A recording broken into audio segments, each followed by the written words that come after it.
What's going on, everyone? It's Rifle here, and thanks for checking out this video. Before I get into this, I just want to let you guys know my console giveaway is still going on. I'm going to be giving away a Nintendo Switch, PS4, or an Xbox One. All you have to do is simply leave a like on the video to show some support, subscribe if you haven't, and then click that bell afterwards, and also comment down below your thoughts about this video. In this video, in a recent interview, a lot was revealed about what's going to be coming in the Curse of Osiris. It was an interview with the game director Dave Matthews, so just sit back, relax, and listen into this interview. There is no actual video of it, but the questions were documented. First question that was asked to Dave Matthews was, in the Curse of Osiris DLC, the Guardians will make their return to Mercury one of the main goals of the first chapter. The question was, can you give us some details about content and activities on the planet? Dave Matthews answered, on Mercury, players will find all activities also present on the remaining planets of Destiny 2, or public events, lost sectors, adventures, primary missions, and of course a new social hub, which, of course is the lighthouse. And he had said Brother Vance will be a NPC there as well as a vendor. This disciple of Osiris will not only lead the players in their adventures in the main Mercury area, but also lead us through a large portal to an area called Infinite Forest, a Vex simulation that lies outside space and time. It's pretty interesting. Honestly, that kind of reminds me of the Vault of Glass. But anyways, the missions offered by the Curse of Osiris will prompt players to explore Mercury and reach the deepest depths of the Infinite Forest to find out what exactly happened to Osiris after his exile from the city. So from this, we can understand and expect what we'll be seeing in the future. Anyways, another question that was asked to Dave Matthews in this interview was if he could provide us with new information on Osiris's research and his activities over the past period away from the city. Dave Matthews said Osiris is an exile of the Guardians, and he has been the mentor of Ikora Rey. Like all the sorcerers, Osiris is also a traveler of the traveler, and of all that concerns light and its counterpart, darkness. But other obsessions and Vex are one of them.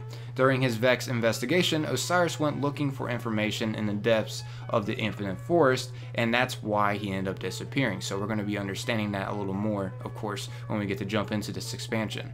No one knows what has happened to him, what he has done in the recent years, or what capacity he has acquired. That is why Ikora asks your guardian to look for his mentor.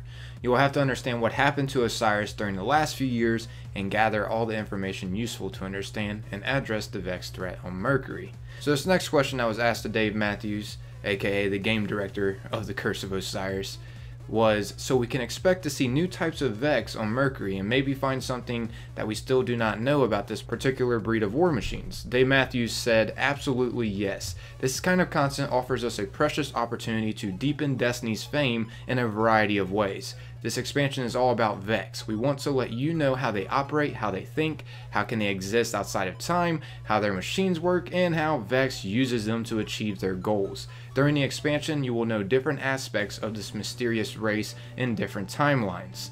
So from that, we can understand that we will be introduced to different type of Vex enemies.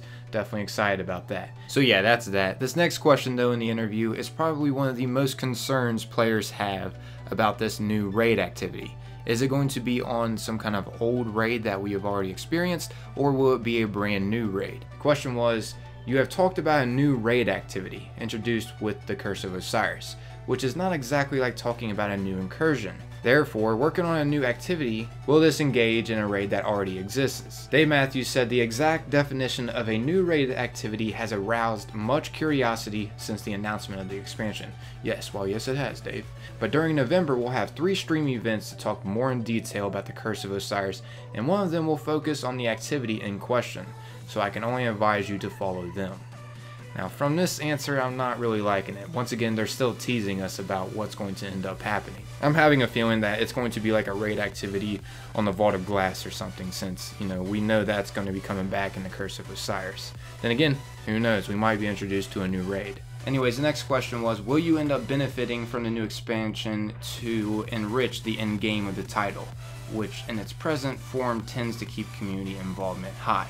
Dave Matthews said, we are always looking for ways to improve players' experience. If you come back to thinking about the first Destiny, how it was at launch, it's clear how many things have changed along the way as we intervened and modified. And we will continue to try to improve and refine your gaming experience within Destiny 2.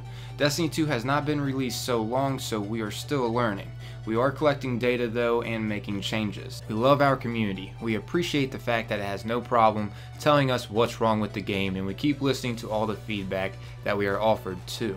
For us, this is a process of continuous learning, and we also learn to play Destiny 2 and critically evaluate every aspect, all to accumulate as much data as possible to decide how to evolve and improve the experience over time.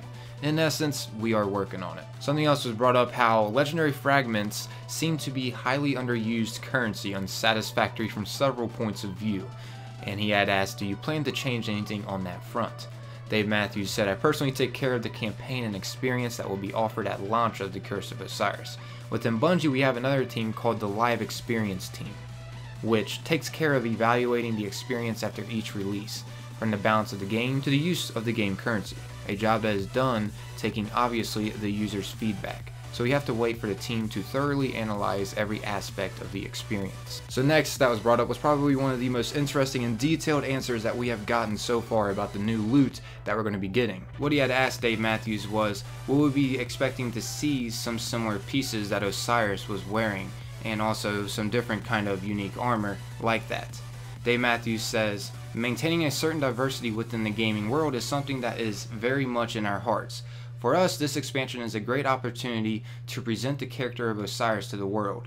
During the work on characterization, we decided to make it a medium eastern one to insert a new facet in the diversity landscape offered by Destiny. Another of these facets is represented by Sadria, the Osiris Spectrum, aka the Ghost. This is the first time that the player is offered the opportunity to speak with the specter of another Guardian, a comparison that allows you to listen to a different perspective to better understand how specters see the world and how they interact with their Guardian. All the elements that help to compose the narrative picture of the Curse of Osiris. Sadria's personality is very different from that of the spectator of the player. She is a bit insolent and has a strong character and loves to express her opinions.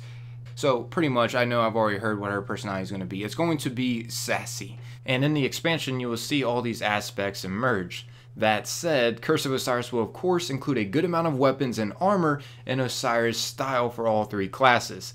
Now this just gets me so freaking hyped because Osiris's armor, I don't know about you guys, looked freaking sweet. Anyways, next up it was asked, talking about Xur, a character who Destiny 2 has lost most of his ascendant on the gaming economy, are you going to review the quality of his weekly offer? Dave Matthews responded, with the Curse of Osiris, we will raise the maximum guard level to 25 and 330 power. Starting from this assumption, you can clearly count on the fact that the maximum level of equipment will increase. Additionally, the way players will be able to access top level equipment in the game, especially with regard to Osiris themes, will change a bit. We will observe how these changes will affect the overall picture of the experience, and then we will decide how to move with Xur as well. I don't know about you guys, but I definitely want to see improvements with Xur. I mean, honestly, in Destiny 1, I was way more excited than I am to see him now. Don't know why, I just have lost interest. Like, legendary shards are just too easy. Like, I don't even know what to spend them on. I can pretty much buy everything from Xur whenever he comes around. Okay, so we're getting to the end of this interview here. The next question that was asked, in addition to the new maps, what changes will come to Destiny 2 PvP? Will we have new modes and playlists? And he had said the expansion will come with 3 new maps, 2 available for everyone, and 1 for PS4 users, which that one is the one that is in the underwater Titan area, as you can see here. As for the modes, expansion will not add new ones, but internally we are working and developing new ways which we will add to the game as soon as they are ready. Okay, so the last question I have up for you guys, and probably one of the most interesting questions about, the ending of Destiny 2. So he was asked, is the story in the Curse of Osiris part of a larger narrative arc, or is it going to be an episode for the most self-concluding one? In essence, can we expect to make some small steps forward to resolving the mystery related to the scene after the Destiny 2 titles? He said, the story of the Curse of Osiris starts right after the end of the Destiny 2 campaign. Our goal is to contribute to Destiny's fabled story so that players perceive the history of this world as something continuous and coherent. It is no coincidence that in Destiny 2 we have included elements that were already referring to Osiris in order to prepare the stage for the next act of the story. I do not want to anticipate too many details, but that is how we work to expand Destiny's fiction and imagination. So you can expect us to continue this path even after the release of the expansion. So this gets me freaking hyped. I have a huge HV, and we're going to be learning a lot more about those darkness ships that we had seen after the Destiny 2 campaign. And also not to mention a few other things as well that we've seen briefly. Who knows? I mean, we might not, but the darkness was brought up twice in here from Dave Matthews, and he is the game director once again to the Curse of Osiris. But yeah, that's about wrapping up this video, everybody. Once again, I am doing a console giveaway. The winner will get to choose from a Nintendo Switch, PS4, or an Xbox One. All you guys have to do to participate in this to have a chance at winning is simply leave a like on the video, subscribe if you haven't, click that bell after you subscribe, and comment your thoughts about this interview that I went over in this video. I'm out of here, everybody. Thanks for taking the time to watch and listen. Until next time, peace.